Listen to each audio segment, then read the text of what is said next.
This movie begins with 17-year-old Rhoda Williams, who had the sky in her eyes. She was a brilliant astrophysics student. Since childhood, she had a deep interest in exploring space and planets. And today, the biggest dream of her life was about to come true. She had just gotten admission to MIT, which is the world's biggest science university. Her future was ready in front of her like a launch pad. Just one flight was left. After celebrating this success with friends, Rhoda, immersed in mild intoxication and limitless happiness, left for home in her car. During this time, a breaking news on the car radio caught her attention. It was being reported that a planet had suddenly appeared in the sky. Scientists believe that the planet is exactly like Earth. The same oceans, the same clouds, the same blue color, and most special was that it could be seen in the sky with the naked eye. Rhoda's heartbeat quickened. Her eyes left the road and started searching the sky, and then she saw it. A small, beautiful blue that was shining like a diamond in the dark sky. She got so lost in that sight that she felt she could just reach out and touch it. But she had forgotten that when trying to touch the stars, feet often lift off the ground. Just one moment of carelessness destroyed everything. Her car crashed into a vehicle stopped at a traffic signal. In that car was a happy family: John Burroughs, his pregnant wife, and their 5-year-old son. In this accident, John's wife and child died, and John went into a coma. Rhoda only got minor injuries, but her world, her dreams, her MIT future, everything scattered on the road like the broken glass of the car. Although she was a minor, legally her name was never connected to this crime. But the next 4 years of her life became confined within the walls of a juvenile detention center. For Rhoda, these 4 years were not just a jail sentence. Rather, she was struggling every moment with pain and regret in a hell of her own making. For years past like this, when Rhoda was released from jail, the world had changed considerably. That blue dot in the sky, which scientists were calling a planet similar to Earth, was now surprisingly very close to Earth. It was exactly a mirror image of Earth. The same oceans, the same mountains, even the lights of cities, as if someone had hung a giant mirror in space. No one could understand whether this was really a planet or just an illusion of the eyes, and there were many questions, like where did this second Earth suddenly come from, and why wasn't it affecting our solar system and Earth's gravity? While on one hand scientists were caught up in these puzzles, on the other hand, common people had a different kind of enthusiasm about it. They had given it a name, Earth 2. But for Rhoda, that Earth 2 was a mental wound that kept reminding her of the accident that happened that night. Rhoda's parents wanted to bring her back to her old life, but their 17-year-old dreaming child had died. Now she was a 21-year-old silent and broken girl, in whose breath only regret was mixed. That regret, which had more pain of destroying a happy, laughing family than of her own ruined career. She wanted to punish herself, so she took a job as a janitor in her own high school, where she once dreamed of touching the sky. In the same classrooms where she had read the secrets of the universe, now she cleaned the floors there. She wanted to lower herself in her own eyes as much as possible. Meanwhile, one day she came to that accident spot. There she saw a man who placed a toy at the accident site and left. That man was John Burroughs, the same person whose world Rhoda had destroyed. He had come out of the coma. Returning home, Rhoda searched for information about John on the internet. She found out that John was formerly a musician. On the internet, Rhoda also found out that Rhoda's name and identity were not revealed in John's accident. That means John didn't know that Rhoda was the one who caused his accident. The burden of regret was now unbearable for Rhoda. She felt that maybe by apologizing, her heart would get some peace. She found John's address and reached his house in the darkness of night, but she couldn't gather the courage to knock on the door. She peeked inside through the window and got a glimpse of John's devastation. The person whose music once pulsed with life was today defeated by life itself, drowned in alcohol. Seeing his condition, Rhoda's heart became even heavier with burden. The words of apology stuck in her throat like poison. She came to a desolate place where a thick sheet of ice was spread. She took off her clothes and lay down on that ice, as if wanting to erase herself. The cold started piercing her body like thorns. Her blood started freezing, but she didn't move. She just kept suffering in that cold and became unconscious. The next morning when she regained consciousness, she was on a hospital bed. Her parents were with her, who were worried about Rhoda. But Rhoda just wanted to die. During this time, a news playing on TV caught her attention. It was being reported that Earth 2 appearing in the sky was a real planet. There was life there too, and perhaps some intelligent civilization as well. The government was sending a flight to Earth 2, for which a historic competition was announced. Any common citizen could participate in this competition and get a ticket for the Earth 2 flight in their name. For this, just an essay had to be written. The topic was, why should you get the Earth 2 ticket? Rhoda also participated in this competition, hoping that if she got a chance to go to Earth 2, maybe she could get rid of the burden inside her. After submitting this essay, she went back to her cleaning work. Meanwhile, while cleaning the school, she saw that someone had written on the wall that Earth 2 is a warning that the world is going to end. These words didn't scare Rhoda, but filled her with courage. When the world is going to end anyway, what fear of facing anyone? She came to John's house at that very moment, so that by apologizing to him, she could lighten the burden on her heart. Her heart was fluttering in her chest like a prisoner, but gathering courage, she knocked on the door. The door opened, and in front was a living corpse. John Burroughs, a broken man whose home had been taken over by memories. When he asked Rhoda, "Who are you?" all of Rhoda's rehearsed words got buried in her throat. She couldn't tell the truth. Seeing John's broken condition, Rhoda's courage gave up, and out of fear, a lie came out of her mouth. "I'm from a cleaning service. I've come to clean your house. This is a free trial." But John said he didn't need any cleaner and closed the door. Rhoda had just turned to leave when John came out again and said, "What did you say?" "Free trial. That means you'll clean my house for free." Rhoda nervously said yes. John immediately called her inside. Like John's life, his entire house was also scattered. There was a gathering of alcohol bottles inside. Rhoda had gotten trapped by saying she was a cleaner. She wanted to escape from there, away from John's eyes. But when she came near the door, she realized that if she left from here today, she wouldn't be able to show her face to John again. She didn't have the courage to apologize. At least by helping John, she might get some peace. With this hope, she started cleaning his house. She cleaned the entire house by evening, and then started to leave. But John stopped her. John liked Rhoda's work. He said he had hired Rhoda and called her to clean again next week. Rhoda couldn't refuse and came home. She had decided that in the next meeting, she would tell John that she was the one who destroyed his world. Rhoda kept rehearsing telling John the truth the whole week. And then came the day when Rhoda once again knocked on John's door. John opened the door, but he didn't give Rhoda a chance to say anything and told her to start cleaning and went to his room. Rhoda silently got to work. After finishing work, when Rhoda came to John, she couldn't say anything seeing him sitting dejected. John told her that he had kept the check for Rhoda on the table and just sat there lost in his memories.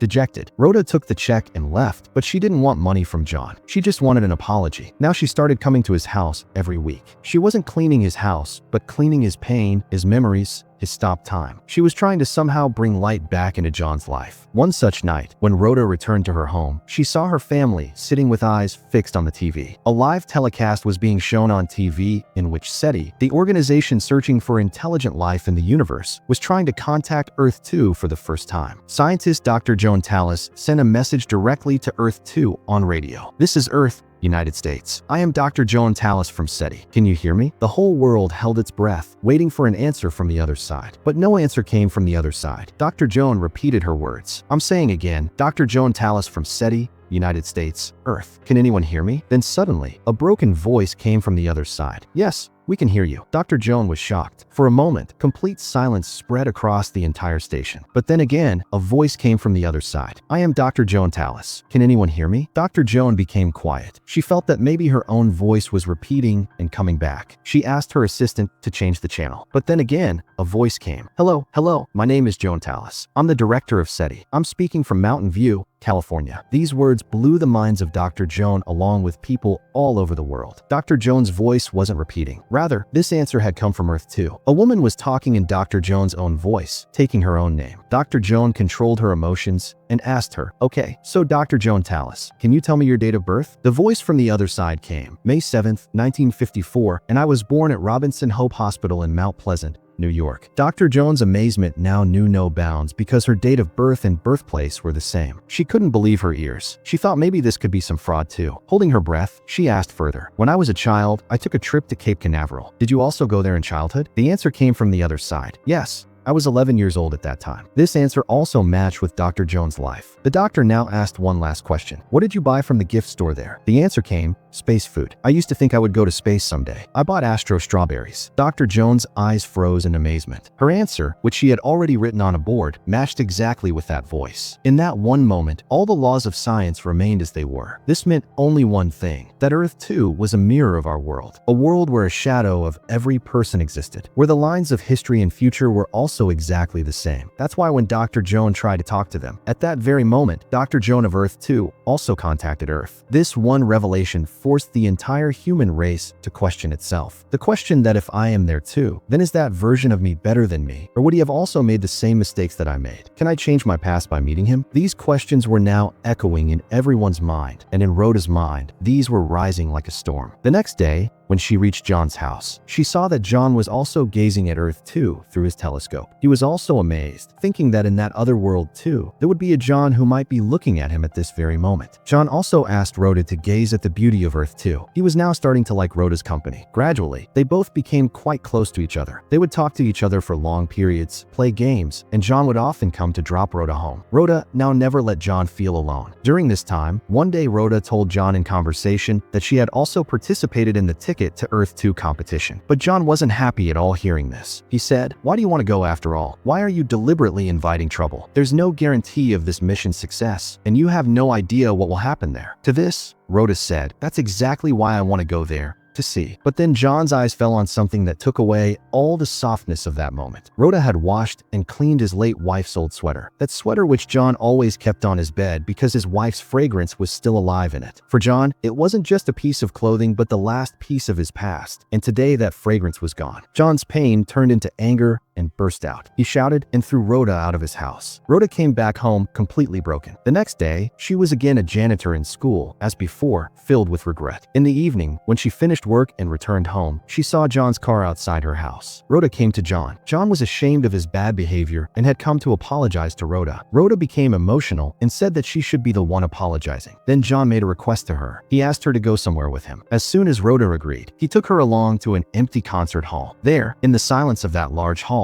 John played a tune on the saw. That tune wasn't just music. It was all his unspoken emotions, his pain, his regret, and that new hope that Rhoda had given him. That tune said everything that John's tongue could never say. John had fallen in love with Rhoda. That night, both of them embraced each other. By giving happiness to John, Rhoda's heart had become lighter. The next morning, she came home happily. Then another piece of good news knocked on her door, hearing which her eyes became moist. She had won the Ticket to Earth 2 contest, and the ticket had reached her home. She was going to become the first human to go to Earth 2. Rhoda was very happy. Her dream of touching the stars was about to come true. To share this happiness with John, she came to his house. When she told John with a beating heart that she had won the Earth 2 ticket, silence spread over John's face for a moment. This wasn't happiness. It was a shock. He had started loving Rhoda. He had started dreaming of rebuilding his broken life with her, and now Rhoda was leaving him. Still, he put on a fake smile on his face and started celebrating her victory. He made dinner for Rhoda with his own hands. But in that celebration, there was less happiness and more fear of separation. Finally, John's patience broke. He held Rhoda's hand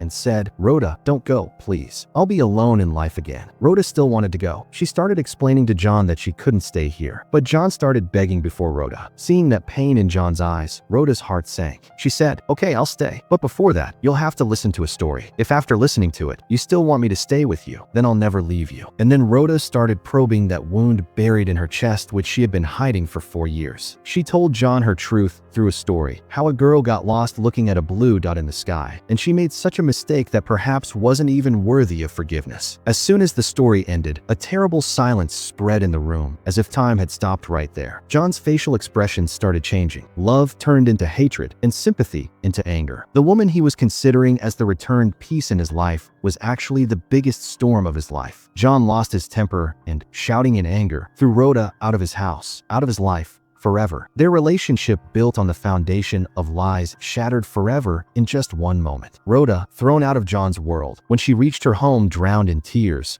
another storm was waiting for her at the door. Outside her house was a crowd of media and reporters. The glare of cameras and the shower of questions surrounded her. This news had spread like fire all over the world that she would be the first human to go to Earth 2. Many rich people were ready to give her billions of rupees for that ticket. But now for Rhoda, that ticket wasn't like a dream coming true, but was the only way to escape from this life that had become hell, and she didn't want to miss this opportunity at any cost. She was preparing to leave, wrapping up all her relationships from this world forever. Then a voice coming from the TV, playing in the room, stopped her. A famous astrophysicist, Dr. Richard, was talking about a new theory whose name was the broken mirror theory. He said that until now, it was believed that Earth 2 is an exact mirror of our world, where every event, every person, every moment is exactly like ours. But what if at some moment, the synchronization of both worlds broke? Like someone once took a step in a different direction, or someone said one word less. That small difference could also gradually change the entire timeline. And then all the events happening in that world would start becoming completely different. These words echoed in Rhoda's mind mind like an explosion. For a moment, she felt as if she had found a reason to live. Without thinking for a moment, she ran like crazy towards John's house. She knocked on the door, then started banging on it. She was screaming and begging to talk to John just one last time. From inside came John's voice drowned in hatred, telling her to get lost from there. But today Rhoda wasn't going to give up. She entered his house through the window. When John saw her inside his house, all his pain, all his anger came out together. He pounced on Rhoda like a beast and started strangling her. Rhoda didn't even try to save herself. She kept her eyes straight in John's eyes and just said this much: "Listen to me once, then even if you want, you can take my life." There was so much pain and so much truth in these words that John's trembling hands loosened. He left Rhoda and went to another room and started crying. Rhoda started speaking. "There's a theory, John. I heard it on TV. They said that it's possible for the synchronization of both worlds to break at some moment. So couldn't it be possible that at the moment when we first saw that other Earth, that is,